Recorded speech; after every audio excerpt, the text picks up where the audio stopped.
আসসালামু আলাইকুম। গতকালকে থেকে ফেসবুকে বা দেশ জুড়ে বিএনপি বনাম সমন্বয়ক একটা অবস্থান চলছে।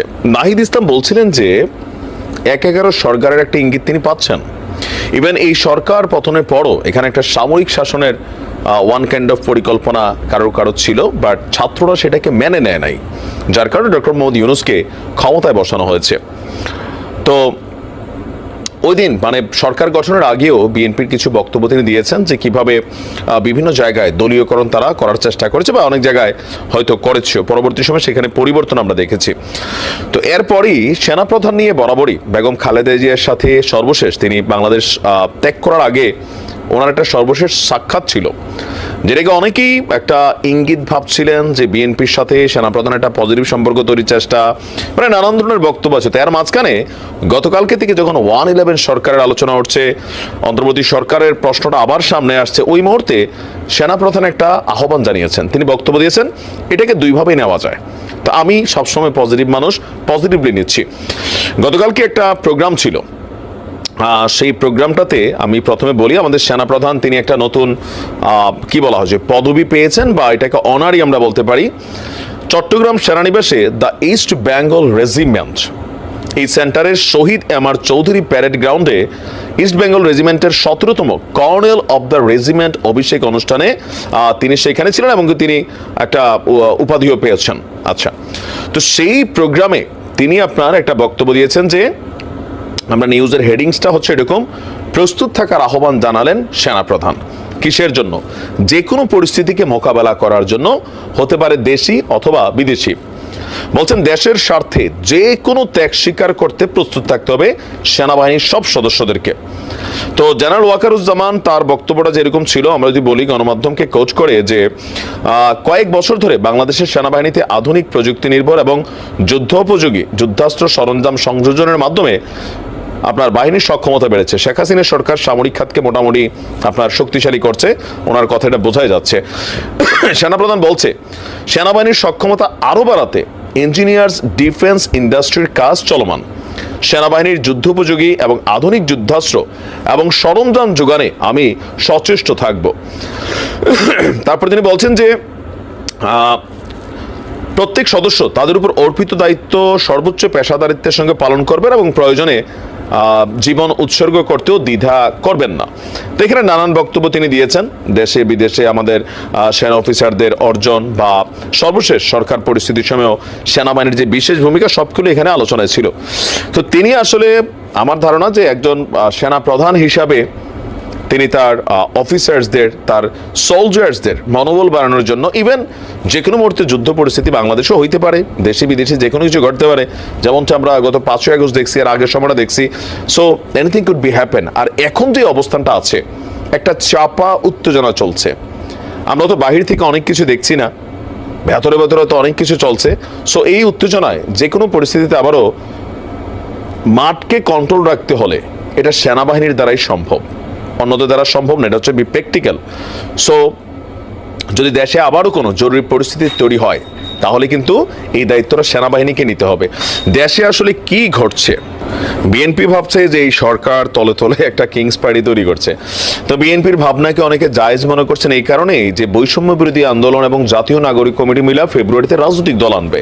তো এই দুইটা দল কারা? এই দুইটা দলই হচ্ছে আমাদের এই ডক্টর মোহাম্মদ ইউনূস সরকারের নিয়োগদাতা, বা ডক্টর মোহাম্মদ ইউনূস তরুণদের উপর নির্ভর করেন। তিনি আন্তর্জাতিক ফোরামেও বলছেন যে আমি তরুণদের বলছি যে তোমরা পুরনোদের ফলো করো না, আমরা অনেক কিছু করতে পারি নাই, তোমরা নতুনের মতো না আগাও। আবার মেজর ডালিম বলতেছে তোমরা আগায় যাও, আমি আছি, বিপ্লবকে আরও করতে হবে।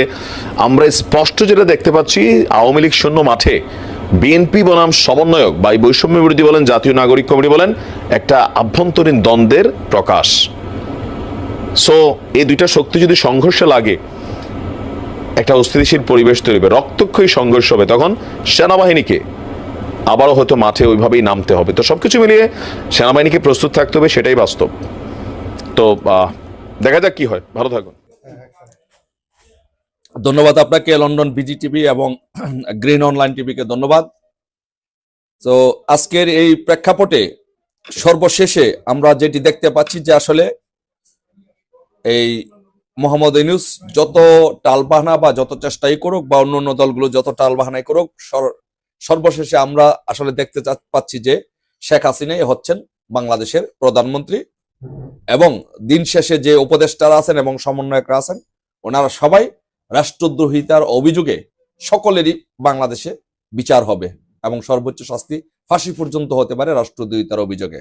কারণ আমরা যদি বাংলাদেশের লোকাল পলিটিক্স এবং ইন্টারন্যাশনাল পলিটিক্স, দুইটা পলিটিক্স যদি আমরা এখন বিবেচনা করি, তাহলে আমরা দেখতে পাবো যে দিন শেষে কিন্তু শেখ হাসিনা হবেন বাংলাদেশের প্রধানমন্ত্রী, শেখ হাসিনা এই দেশ পরিচালনা করবেন। কারণ আমরা যদি দেখি যে লোকাল বিষয়টা যদি আপনি বিবেচনা করেন, আপনি দেখেন যে বাংলাদেশের জনগণ এই 100 দিনে 3 মাসও কিন্তু যায় নাই। এই অল্প সময়ের মধ্যে 100 দিনের মধ্যে বাংলাদেশের জনগণ বুঝে গেছে যে এই মোহাম্মদ ইউনূসের পক্ষে এবং এই যে কতিপয় নামদারি সমন্বয়ক উপদেষ্টা আছে তাদের পক্ষে এই রাষ্ট্র পরিচালনা করা সম্ভব নয়। কারণ এইরকম অদক্ষ লোক দিয়ে বাংলাদেশের মতো একটি রাষ্ট্র পরিচালনা করা সম্ভব নয়। তাই সারা বাংলাদেশে যেভাবে দুর্ভিক্ষের মতো একটি অবস্থা সৃষ্টি হয়েছে, সারা বাংলাদেশে যেভাবে জনগণ খেপে উঠছে, রাস্তার মধ্যে রিক্সাওয়ালারা একদিন নেমে পড়ছে, ছাত্ররা নেমে পড়ছে, বিভিন্ন স্কুল কলেজগুলো নেমে পড়ছে, তারপরে আনসার বাহিনী নেমে পড়ছে, সারা বাংলাদেশে একটা অস্থিতিশীল পরিস্থিতি বিরাজ করছে। সারা বাংলাদেশের জনগণ তাদের ভবিষ্যৎ নিয়ে চিন্তিত। এই জন্য যে কোনো সময় বাংলাদেশে একটি প্রতিবিপ্লব হওয়ার সম্ভাবনা আছে, প্রতিবিপ্লব হইতে পারে। এই জন্য যদি আপনি লোকাল বিষয়টা বিবেচনা করেন, বাংলাদেশের আমি মনে করি যে 99.99% মানুষ এই সরকারকে, সত্তর মহাজন ইউনূস সরকারকে চায় নাই। এটা হচ্ছে লোকাল বিষয়। আর ইন্টারন্যাশনাল বিষয়টা যদি আপনি বিবেচনা করেন, দেখেন যে আমাদের সবচেয়ে ঘনিষ্ঠ বন্ধু হচ্ছে, আমাদের পার্শ্ববর্তী বন্ধু হচ্ছে ভারত।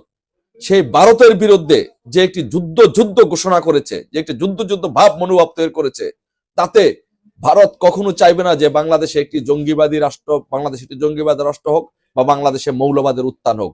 এই জন্য ভারত কখনো তাদেরকে সমর্থন দিবে না। তারপরে মার্কিন যুক্তরাষ্ট্র কথা যদি বলেন, যে যারা সারা বিশ্বের পলিটিক্স নির্ধারণ করার চেষ্টা করে, তারা বাংলাদেশ সহ দক্ষিণ এশিয়ার দেশগুলোকে ভারতের চোখেই দেখতে চান। আর ইউনূসের ব্যক্তিগতভাবে একটি সম্পর্ক ছিল হিলারি ক্লিন্টনের সাথে। হিলারি ক্লিন্টনে বাংলাদেশে সুদের ব্যবসা করে মোহাম্মদ ইউনূস টাকা ডোনেশন করতেন, সামাজিক ব্যবসা করে সেই টাকা নিয়ে হিলারি ফাউন্ডেশনে, ক্লিন্টন ফাউন্ডেশনে দিতেন। তো যার জন্য ক্লিন্টনের সাথে, হিলারি ক্লিন্টন পরিবারের সাথে এই মহাজন ইউনূসের একটা ভালো সম্পর্ক ছিল। কিন্তু যখন সেই সরকার যখন পরাজিত হয়েছে, ডোনাল্ড ট্রাম্প সরকার যখন বিজয়ী হয়েছে, ডোনাল্ড ট্রাম্প যদি শপথ নেন এবং ট্রাম্প অ্যাডমিনিস্ট্রেশন শপথ নেওয়ার পরে পরিস্থিতিটা সম্পূর্ণ ঘুরে যাবে। তখন বাংলাদেশে দেশীয় এবং আন্তর্জাতিকভাবে আর এই ইউনূসের আর কোনো বন্ধু থাকবে না, লোকালিও কোনো বন্ধু থাকবে না, আন্তর্জাতিকভাবে কোনো বন্ধু থাকবে না। তখন ইউনূস একা হয়ে পড়বে। তখন তার দিন, ডোনাল্ড ট্রাম্প অ্যাডমিনিস্ট্রেশন ক্ষমতা গ্রহণ করার সাথে সাথে তার দিন ফুরিয়ে যাবে। এবং যদি তার দিন ফিরিয়ে যায়, তাহলে এই বাংলাদেশে উপদেষ্টা এবং সমন্বয়ক তাদের বাংলাদেশে রাষ্ট্রদ্রোহিতার অপরাধে তাদের বাংলাদেশে বিচার হবে। বাট আমি মনে করি যে রাষ্ট্রদ্রোহিতার অপরাধে তাদের বিচার হওয়ার আগেই এদেশের জনগণ তাদেরকে গণদোলাই দিয়েও বাংলাদেশ থেকে বিতাড়িত করতে পারে। তো তাই আমি মনে করি যে বাংলাদেশে দিন শেষে আমরা যেটি দেখতে পাচ্ছি, গ্লোবালি এবং লোকালি আমরা যদি বিশ্লেষণ করি, রাজনীতি বিশ্লেষণ করি, দেখি প্রেক্ষাপটটা দেখি, তাহলে দিন শেষে আবার সেই প্রধানমন্ত্রী, সাংবিধানিক প্রধানমন্ত্রী শেখ হাসিনাই বাংলাদেশে প্রধানমন্ত্রী হিসেবে দায়িত্ব গ্রহণ করবেন এবং বাংলাদেশের রাষ্ট্র পরিচালনা করবেন। এবং বিজয়ের শেষ হাসিটি আসলে বাংলাদেশের আওয়ামী লীগ এবং বাংলাদেশের জনগণই হাসবে। সবাইকে ধন্যবাদ। জয় বাংলা, জয় বঙ্গবন্ধু।